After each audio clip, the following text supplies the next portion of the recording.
They took advantage of Tennessee's aggressive nature. You saw the deep shot to Peoples-Jones. That was a double move off of play action that plays to Baker Mayfield's strength, which is he's a play action guy out of the pocket. He had 4 touchdown passes in the first half, and I think they're going to be a hard out in the playoffs because they don't beat themselves and they can control the line of scrimmage.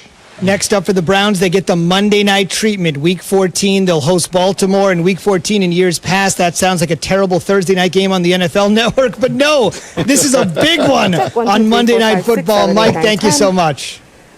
One for Dan. Thanks, guys. Dan Orlovsky on one. I hear music on one. Keyshawn, J. Will Zubin, presented by Progressive Insurance. Cars, homes, boats, motorcycles, RVs, and much more at Progressive.com, and much more on the Browns right now. What did you see from the Browns offense that enabled them to jump out to that huge lead? Listen, details matter, and Kevin Stefanski is there in Cleveland. They're coaching the details, and it's showing up in their passing game. I believe in this team. We were all confident coming into this. So here's the stat I want to give you, fellas, on how confident they were in Baker getting his swag back like he was winning the Heisman Trophy at Oklahoma. More from Baker here in just a second. He was absolutely amazing. The Browns scored essentially on their first 6 possessions. They went field goal and then 5 straight touchdowns. Think about that. I don't care who the opposition is. Field goal, 5 straight touchdowns on their first 6 possessions. It was 15 months ago. Jim Nance, Tony Romo, Tracy Wolfson, huge game. The Browns breakout year. They're in the house. They're taking on the Tennessee Titans. It was supposed to be the Browns coming out party. And then the Titans just slapped them up and down the field. 15 months later, revenge is the Browns. And as Mike said, they are 9-3. Fellas, what can you say about Kevin Stefanski? What more can you say about this guy? Nothing, really. I mean, I guess this is a signature win that we all kind of we're waiting for, right? We're kind of waiting for, so to speak. I actually picked Cleveland to win the division at the beginning of the year. They're not going to win the division, but they're certainly going to backdoor into a wild card playoff spot here. And when you look at them, it's just something that Kevin Stefanski came with a plan, and his plan was to duplicate some of the same things that he did in Minnesota with Kirk Cousins, and he's gotten Baker Mayfield to play within that system, and they're running the ball with Chubb. So it allows them in the passing game to run play-action passes and be able to push the ball down the field off the play-action pass. It allows the receivers to have double moves. Think about Peoples-Jones there. He ran a double move off a small boot, touchdown. And so as you start to look at what they want to do, you start to say, okay, this team has a recipe to be able to be portable because they can run the ball. They're weatherproof because they're in Cleveland. So wherever they travel to, the weather will not be an issue. And if it is, they can handle it because they got 2 studs of a back. They got Chubb and they got Kareem Hunt, and they got a quarterback that is protecting the football now. So I think that this is a football team to watch out for. Kobe said it to Paul Gasol one time, you got to put your big boy pants on. And Cleveland put their big boy pants on yesterday. And it all started with Baker Mayfield. Now, we know Kevin Stefanski has done an incredible job with this team, changing the mantra of them, run first, pass second.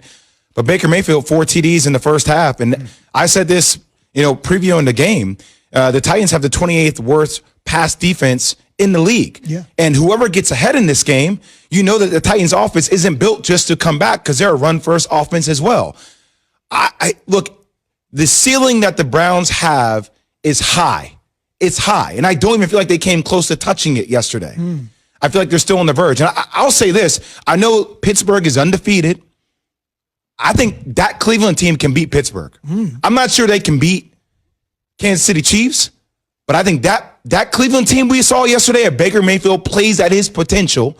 He played like the number 1 pick. I'm not saying he's consistently played the number 1 pick. I'm not saying they're going to change up the offensive scheme of the team and the way they play. They still will be a run-first offense.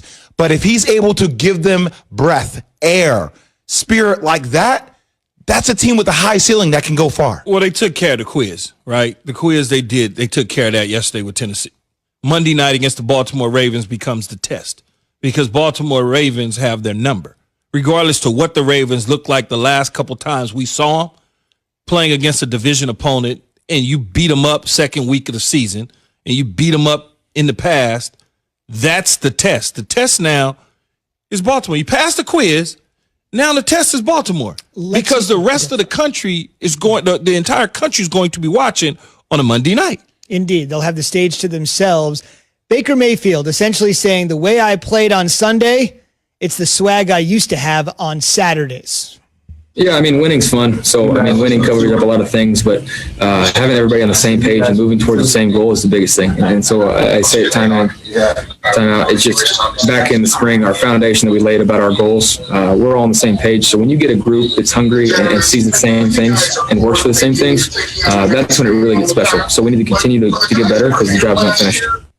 That swag like he had at Oklahoma. Jay, you think their ceiling is considerably higher than Key thinks for this season, for this team? I mean, look, I think their defense stepped up. Derrick Henry, 15 carries, only 60 yards, right? He fumbled the ball for the first time in a year. They put a lot of pressure on Ryan Tannehill. Getting Myles Garrett back, I think, helps their defense out tremendously in this team. And the run game is the run game. You know what pieces they have between Nick Chubb and Kareem Hunt. Baker Mayfield just plays at a different level. It seems... I know we got into this argument about are they better with OBJ. I do think that Baker Mayfield is better with OBJ for now because I think less has become more for him. I don't think he's tried to squeeze the ball to OBJ so much. He's letting the game breathe. Now, eventually, if he gets OBJ back in time, I still think you'll talk about a different Baker Mayfield. But I think Baker Mayfield is trending in the right direction. And I like hearing him talk with confidence. I want to see a guy like Baker Mayfield win. It's easy when you're the first pick in the draft and you're not living up to expectations and everybody wants to take their shots at you. He seemed like he believed in himself yesterday, and that's who that team can be.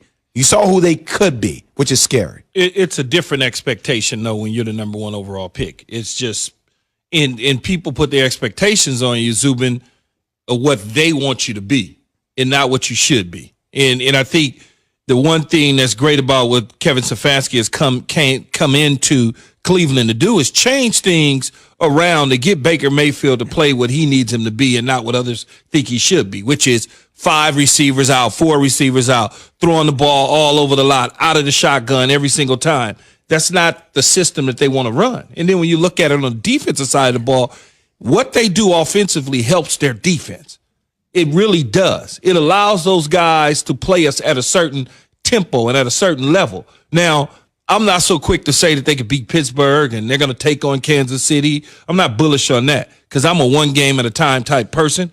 And when OBJ was in the lineup, they still, you could tell that they was starting to kind of get an understanding of what they wanted to do on offense. Now, all of a sudden, he's been missing for several weeks. The offense is clicking.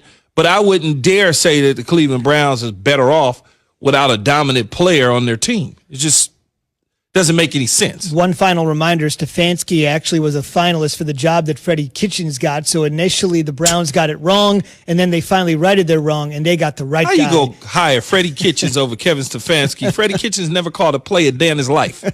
And that's why the coach-GM combination is no longer there, and they swapped it out for 2 new guys. More NFL talk here in A to Z.